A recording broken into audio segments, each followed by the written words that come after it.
can blame me. Find his bill for me in the stack. 69. Yeah. It's right here, sir. Oh, yeah. 272 is just a light ad. Gotcha. This is a meeting of the House Ways and Means Committee. We have several measures that we will be considering today. We have no first readers today, all bills. First bill the chair's going to call is House Bill 69. Representative Tommy Benton, you may explain your bill, sir. House Bill 69 is a bill that came about because of a situation that deals with the redemption of property that was sold on the courthouse steps for taxes, and there is a loophole in it that allows homeowners associations to collect dues from the person that has bought the property, but at the last minute the property was redeemed by the original owner of the bank, and the homeowners association sends the person that had bought the property at the tax sale a bill for the homeowners association dues. The courts have ruled that the person that acquired the property is responsible for those dues, but we would like to see this fixed to where if he has paid those dues, he can get them back, or if he has not paid them, then the person or entity that redeems the property is responsible for those homeowners association dues.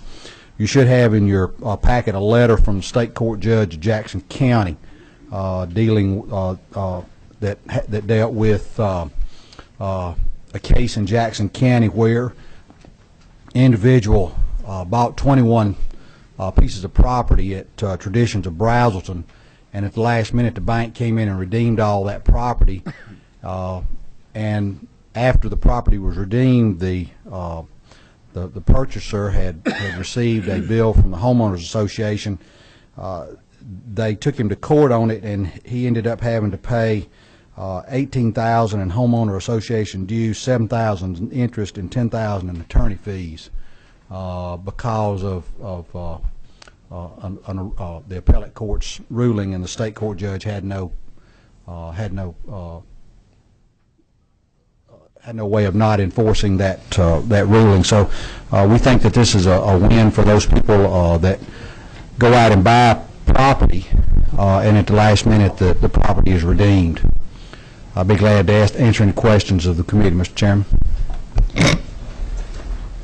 Any questions of the author by any member of the committee? A reminder to the committee, this is all of these are bills that we're looking at today. This is the last time we're going to see them. So you all have served on subcommittees.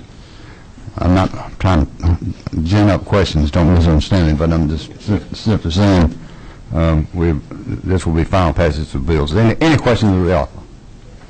What's the pleasure of the committee? Move to pass it as a second. All in favor signify by saying aye. Opposed, no. Thank you, Representative. Thank you, Mr. Chairman. And the committee.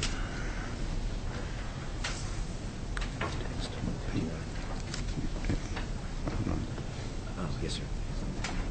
House Bill 272 by Representative Peake. Representative Peake. Thank you, Mr. Chairman. Members of the committee, you should have a substitute to this bill. It's going to look a little different than what we talked about in committee. Should be LC 343812S, and which was originally the angel investor tax credit. Due to some circumstances that are ongoing in the Senate with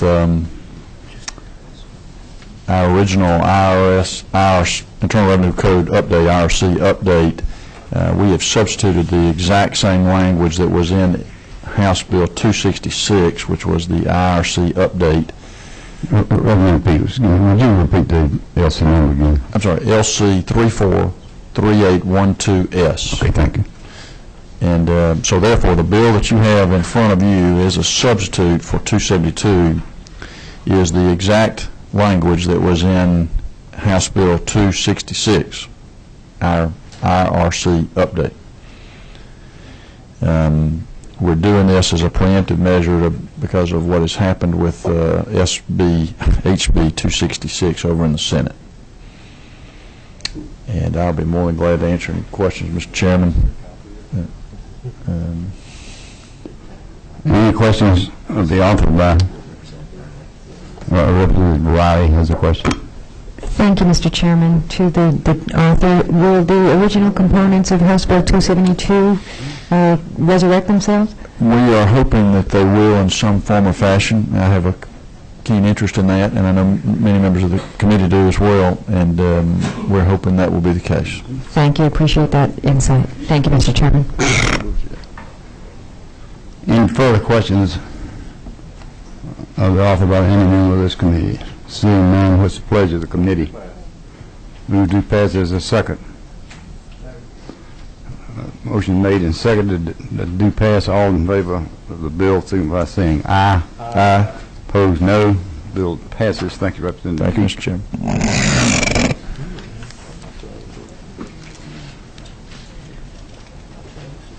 House Bill 159 by Representative Harrell.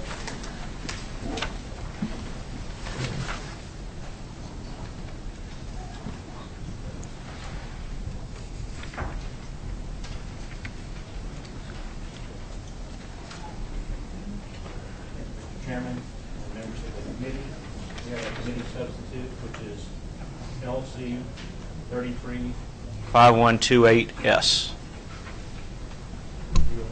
Yeah, the red light's on here. Okay.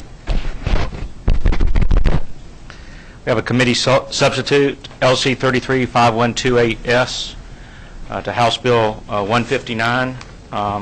And this is the property protection bill that just provides that property taxes and only property taxes shall appear on your ad valorem property tax bill. I think what House Bill 159, quite frankly, is an extension and strengthening of sound public policy previously adopted in this state by prohibiting the use of our ad valorem property tax bills as a debt collection tool for non-tax fees. Members of this committee are very familiar with the bill and the arguments in favor and opposed. I'm very gratified to have the support of the Real Estate Trade Group, which has been in existence for over 35 years with members such as the Georgia Association of Realtors and Mortgage Bankers, populist and community and citizen support from organizations such as Americans for Prosperity Georgia, and also the National Federation of Independent Business has joined in support. So I would be happy to answer questions. I believe this issue is very well known to the committee, but I ask for your favorable consideration on a due pass for House Bill 159. Representative Abrams, the minority leader. Thank you, Mr. Chairman. Representative Harrell, you and I have reasonably disagreed about this bill before. I guess the one concern I have, in addition, is the fact that this preempts, even if citizens decide that they want to include it for convenience sake, if by citizen request, would this generally prohibit any city from ever doing so? Thank you, Leader Abrams. As written, I believe that it would. I think one of my concerns has been when local governments choose to use the property tax bill as a billing mechanism, they are effectively taking third-party private businesses, your mortgage companies and so forth, and making them debt collectors for these fees. There was never a coming to the minds of whether or not that was something that they were willing to do. So, you know, I think that that absent some type of agreement there, it would be my preference that the property tax bill remain free of any non-ad valorem fees. As you know, the issues I think that are created by non-ad valorem fees are several. So as the answer to the question is, as currently written, I believe that it would prohibit those non-ad valorem fees from being added to the same piece of paper. That's not to say it couldn't be on a second piece of paper in the same envelope. Okay. Thank you. Representative Knight. Representative Harold, and we've talked before, but I want to reiterate this. One of the other issues with this is that in the case of homeowners who have a mortgage and are escrowing their taxes, real estate taxes, and among those, if fees are also added in on that bill through the tax commissioner, I think we've also found that those 1099 mortgage interest statements that are going out, and at the bottom it says real estate taxes, a lot of times those are including not only real estate taxes but the fees. And so the assumption that has been made, or I say made, I think can reasonably be made, is that a lot of times in these cases we may have Georgia tax returns that are reflecting the write-off of not only the taxes, which are allowed under law, but fees, which are not. And so this could be an issue there that is costing us $3-4 million a year, maybe more. I would estimate even greater than that, but it's certainly, it's my understanding that the Department of Revenue has no means to adequately track that under-reporting, and it's my understanding they agree that revenue is lost, but there's no way really to quantify it. So I've done some little analysis that would lead me to believe it's actually a little bit higher than that. But it's certainly, what you just stated certainly occurs. We've had evidence that it does occur. And by removing these fees from the ad valorem tax bill, that at least that issue would be cured as well. Thank you. Representative Pack has a question. You would? Okay. Any further questions from members of the committee of the author of the bill? Not, what's the pleasure of the committee? A motion has been made. Is there a second? Motion made and seconded do pass on House Bill 159. All in favor signify by saying aye. Opposed, no. The bill passes. Thank you, Representative Harrell.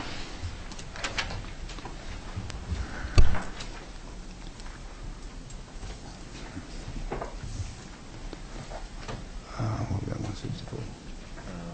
Yes, sir.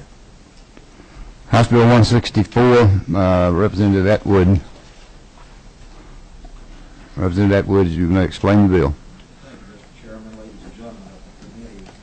So we know which bill we're working off of. This is committee substitute, House Bill 164 LC 343726S.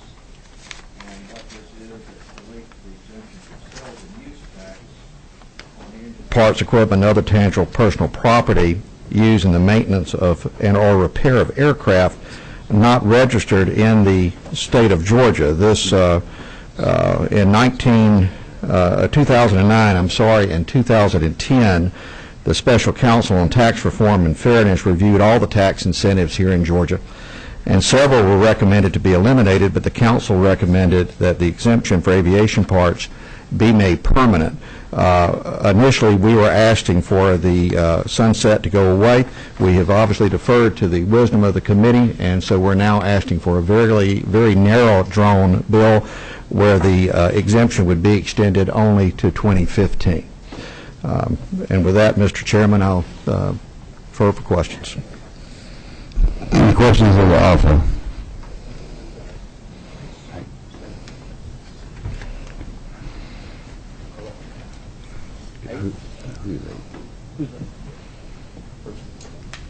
Representative Pack. Thank you, Mr. Chairman. Representative Applewood, thank you so much for this bill, and I know one of the concerns I think was addressed during subcommittee regarding the sunset. You and I had conversations about the issues I have with this bill related to, I believe I voted against it on the floor previously. The recommendation by the tax council, is there a reason we're distinguishing between in-state and out-of-state? Obviously, I would prefer for in-state also to be covered, but part of the explanation that was given to me when I asked that same question was that we felt like those, it was considered to be, I think they referred to it as flyaway, the flyaway clause. You're not housing your aircraft here. You're not calling on the goods and services that would be rendered to you, fire protection, the other protections that a normal person who houses their aircraft here, so for a long period of time. And we felt, or I think the tax council felt, that those folks should be paying the tax if they're rendering themselves to those services more so than those who just fly in, get it repaired, and fly out. Essentially, what it does, Representative Pack and members of the committee, it is not a tax break for the companies. What we're telling people that are in another state, if you fly in here and you do work in Georgia and you let us work on your aircraft, we expand our plants, we hire more people, those people ultimately will offset any revenue loss by paying their income tax and that sort of thing, then we're going to give you a break. We're going to let you have your airplane worked on cheaper than it would be in a state that didn't have it. Yeah, follow up, Mr. Chairman. Yes, sir. To my good friend, when we discussed this, the reason I have trouble with this is I would like to see our tax policy go towards more consumption-based. I understand the tax council has adopted the position because the consumers are so mobile in the sense. But if we're going to grant a break, would it make sense to give a break to the in-state people as well? In a perfect world, it'd probably be true. The problem we're dealing with, though, and I provided it to the subcommittee, we have many states that not only grant this exemption, they also have made it permanent. For example, we had discussions with the chairman of one particular aircraft company who was promised by, of all things, the state of Massachusetts, who has a permanent exemption, and was promised not only is it permanent, we're not going to even go anywhere near it. And so we're having to compete with these other states. That's the reality we find ourselves in. And until other states stop granting these kind of exemptions, Georgia has to compete just like a company would have to compete. So I think that's the reasoning behind it more than anything. Thank you. Yes, sir. Any further questions by members of the committee of the author of the bill? Hearing none, what's the pleasure? Motion made and seconded to do pass. All in favor, signify by saying aye. Aye. Opposed, no. Thank you, Representative Atwood. Thank you, Mr. Chairman. Thank you, members of the committee.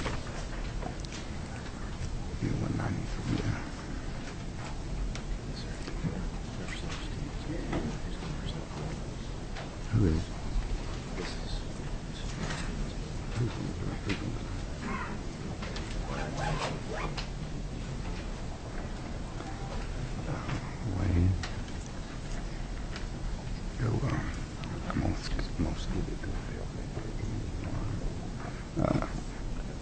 House Bill 197, Representative J. Powell. Mr. Chairman, here or there? Yeah, no.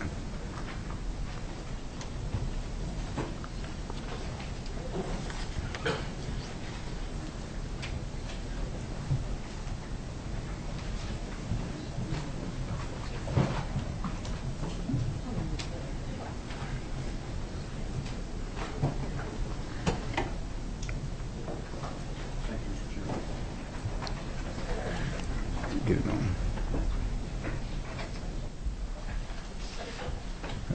I'll be. All right, Mr. Chairman, this is House Bill 197, Committee Substitute LC 343796S. This is amendment to the Forest Land Protection Act. I've gone over this with the subcommittee. I'll hit the high points with the committee and be happy to answer any questions.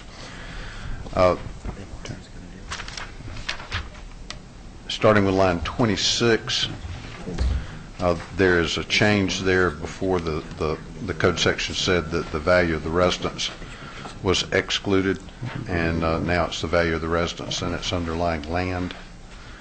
And so that's consistent with what's in CUVA. It's 2 acres. And the other change here was it begins January 1, 2014. On page 3, it adds in line 74 that the granting of an easement solely for ingress and egress shall not constitute a violation of the covenant. Starting with line 90 at the bottom of page 3, this is at the request of the Farm Bureau. Currently, currently a forest land, if it falls below 50% timberland, then it is in violation of the covenant.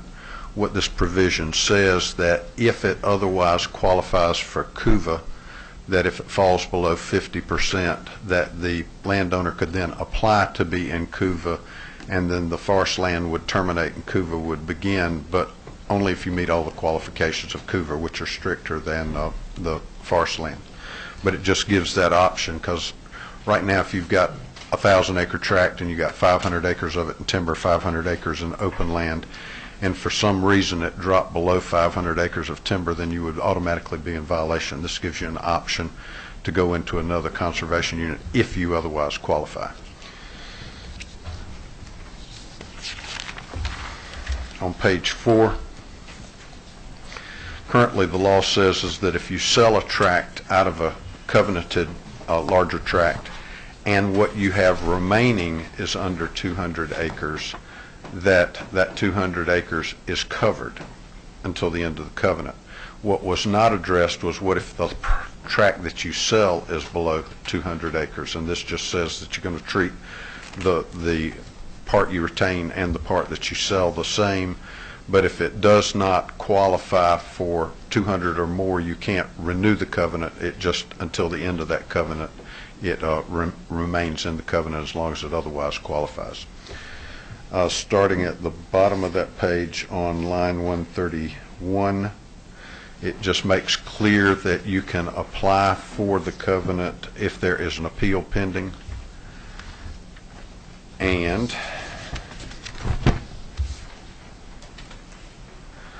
line 180 on page 6 provides that the penalty for violation of the covenant is the same as the violation of the CUVA covenant, so it makes them both consistent.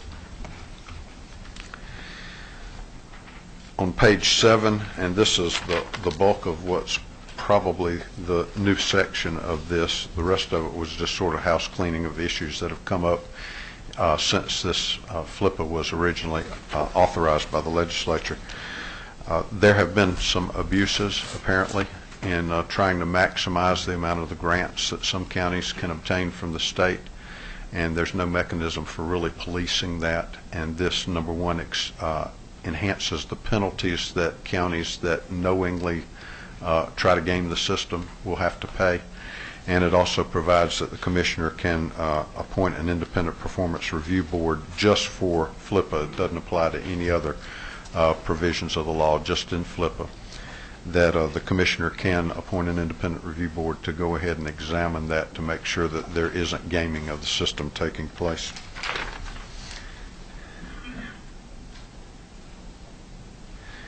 And on page 9, the $150 is changed in 2 places to $5,000. That's dealing with the interest that is to be paid if there is a subsequent reassessment. It keeps both parties from gaming the system by dragging out appeals. Right now, there's no incentive for resolving an appeal early because the maximum I can pay in interest is $150. This makes it into some money that maybe somebody has to really think about it before they want to game the system in that way. And I'll be happy to answer any questions, and I've got some folks that can also answer any questions that I will not be able to. Thank you, Mr. Chairman. Any questions involved with the bill by any member of this committee? Seeing none, what's the pleasure? Motion made, second. Made and seconded to do pass. All in favor, signify by saying aye. Opposed, no. Bill passes. Thank you, sir. Thank you, Mr. Chairman. What did you say?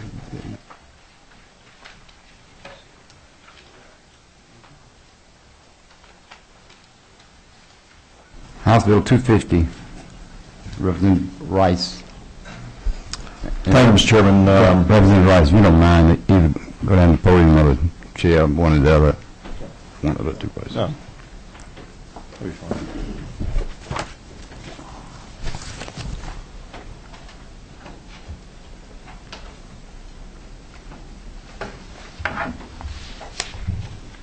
Thank you, Mr. Chairman and members of the committee. We're working from LC 343695. Basically, this is a bill that provides a capability to implement the excise tax at the local political subdivision, which was authorized in House Bill 389 last year. It never contained any implementation process. And basically what 250 does is to provide that process. The difference here normally is that the political subdivision would set the rate of the excise tax. The dealer, who's the energy provider, would collect the excise tax. The manufacturer, who's using the energy, would pay the excise tax. And so the provisions in this bill allow for the energy company to be paid a small fee, $90 I think it's 3% on the first $3,000, and then it's 1.5 over $3,000 effectively is the fee for this. Mr. Chairman, the local political subdivisions, the energy providers, and the manufacturers are all agreed that this bill will implement the excise tax process in a way it needs to be, as it mirrors a number of the sales tax provisions. Mr. Chairman, that's the bill. If there are any questions, I'd be happy to try to answer them. Any questions of the author of the bill by any member of this committee? Seeing none, what's the pleasure? Who do passes as second? Motion made and seconded. All in favor, signify by saying aye. Aye. Opposed, no. Bill passes. Thank you, Representative Rice.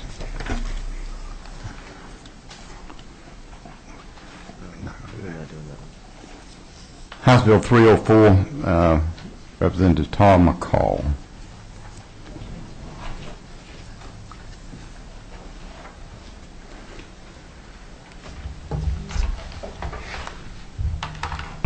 You ready, sir? Yes, sir, Mr. Chairman.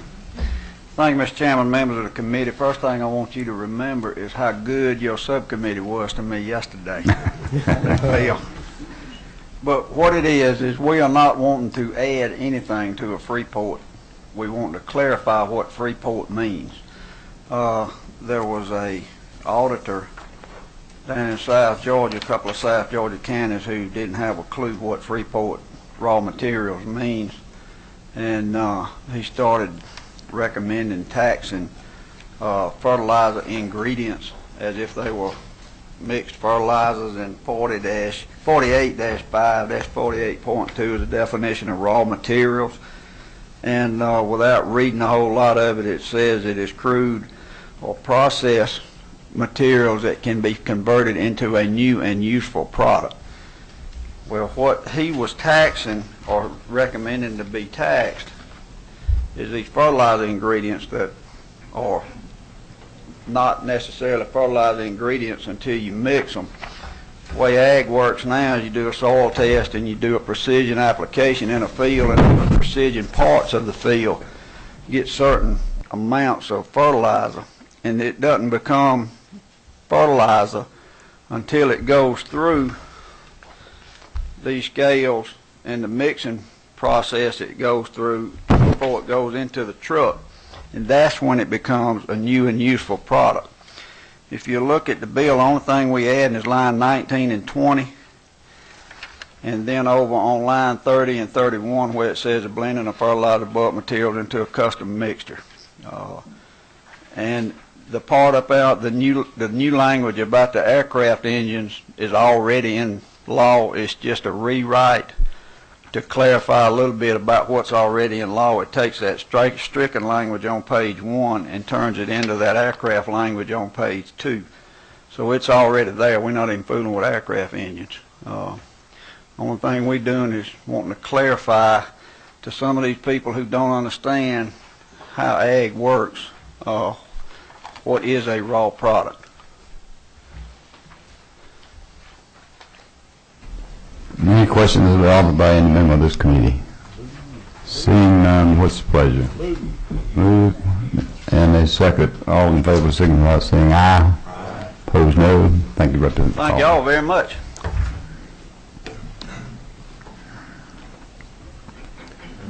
Do that one. 371, then we'll go back to 192. House Bill 371, Representative Ben Hobman.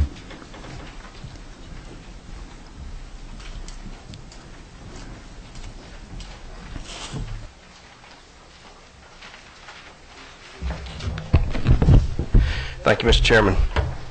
House Bill 371, we're working off the substitute LC 343792S.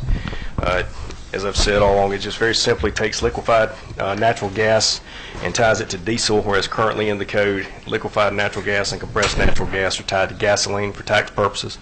This is just tying it to diesel, which is more accurate and more appropriate place for it to be for in the future when this is being more heavily used. Questions of the offered by any member of this committee? Seeing none, what's the pleasure? Move the second.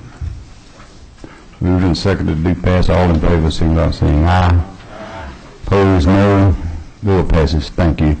Representative Harvey, you may keep your seat. Yes, sir. House Bill 193 by Representative Stevens. My understanding you will be handling the bill. Is that correct? Yes, sir. He thought that even I couldn't mess this one up.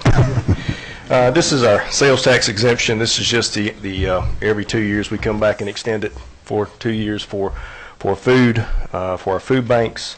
This is for it contains 3 exemptions for food banks, which are sales of food to qualified food banks, donations of prepared food for hunger relief, and donations of prepared food in natural disasters. It also contains the exemption, the sales tax exemption for our federally qualified health centers and free clinics. It just takes that exemption for both of these extends it out till 2015. Any questions of the offered by members of the committee? Seeing none, what's the pleasure? Is there a second? Moved and seconded. All of those in favor, signify by saying aye. Opposed, no. Thank you, Representative Harvin. House Bill 403, Representative Carter of Valdosta, Lowndes County. Thank you, Mr. Chairman. I bring before you House Bill 403, and I'm using the substitute, which is LC 343802S. I want to give you a quick history of what has happened in the city of Valdosta. Back in 2009, we had a flood. Ironically, we're having another flood as we speak. And flooding expected. This was yesterday's headline, and it has happened. Floods are it's terrible in our community right now. But anyway, our wastewater plant, the Withlacoochee water plant, was severely damaged from the flood. The plant serves 2/3 of our city, including our hospital, VSU, all of the mall area, major industry. And at that time, FEMA came in and originally assessed the damage and proposed building a $32 million wall around the plant, and then it denied the claim that it wrote to build this wall. So the decision was made to relocate the plant to a higher ground. The city ended up buying 75 acres of land to relocate the wastewater plant, and also FEMA concluded that the plant was now in the 100-year floodplain, which meant that the city could not make any major renovations to the facility because a critical facility cannot be repaired or replaced if located in a 100-year floodplain. So that's where we bought the land, and we're going to relocate this wastewater plant. So the EPA and the EPD are working on a consent order that requires the city to resolve this issue. And back in December, actually the 22nd of 2011, we were under the impression that FEMA was going to help us with funding to relocate this plant. And actually on that date, my city manager and I met with the governor's office, and the governor's office committed to 10% of the cost to move the plant. The city had to meet 15%, and FEMA, the federal government, was going to spend 75% of it. But we've since, and 3 times already, been turned down on that funding. So what we're asking in this bill is, we're asking for the option of a MOS, a municipal option sales tax.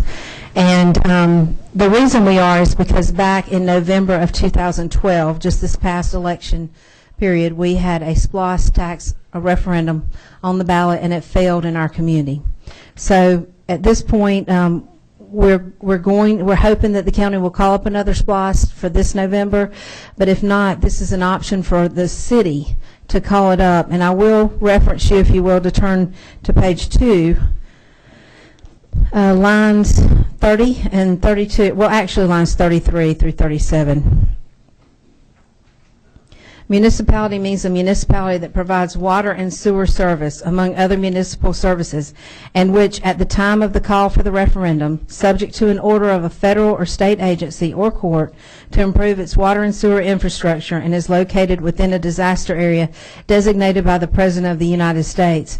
Our goal is not to open this up to every city in the state of Georgia. Our goal is to have it tightly written, so if all other revenues options are exhausted, that we could call this up as a most option on the as a referendum, but note in those lines that we must have, at the time of the call, we must have an order of a federal or state agency or court to improve its water and sewer infrastructure, and it be located within a disaster area designated by the President of the United States. Those are very important things that I want to point out. Also, on lines 56 and 57, the maximum period of time of the tax to be stated in calendar years or calendar quarters and not to exceed 5 years. And this will be used only for water and sewer in the city of Valdosta if we are using it only because everything else has been exhausted. We're not asking for money from the state. We did back in 2011. Instead, we're asking for you to allow our voters to vote this so that we can move this wastewater plant. It will cost us $62 million to move it. Questions of the author by any member of this committee? Seeing none, what's your pleasure? We do pass and a second. All those in favor signify by saying aye. Whoa, I'm sorry. There was a request from a member and I missed it. I'm sorry. Representative Powell. All right, Mr. Chairman, in subcommittee, we amended at line 313 and 314 and made it clear to further tighten this that at the end of June 30, 2020, that this act would be repealed, and subsequently had a little concern that if for some reason there was a MOS that was generated in, say, 2016 that ran for 5 years, that then there would be in limbo if it had not been completed. And so I would like to offer an amendment, the following language, after 2020 to insert a semicolon and state after that, provided, however, that any approved tax existing on such date shall remain in effect for the duration of the period of time for which such tax was approved. And I would offer that as an amendment. Representative Carter, I assume you think that improves the bill. Is that correct? Absolutely. Okay. I welcome it. You've heard the amendment offered by Representative Powell. Is there a motion on? Second. Motion made and seconded. All in favor signify by saying aye. Opposed, no. The amendment passes. Now we're back to the bill. House Bill 403 as amended in committee. What's the pleasure? Do pass and a second. All those in favor signify by saying aye. Opposed, no. Thank you. Thank you, Mr. Chairman. Yes, sir. House Bill 359, Representative Nimmer.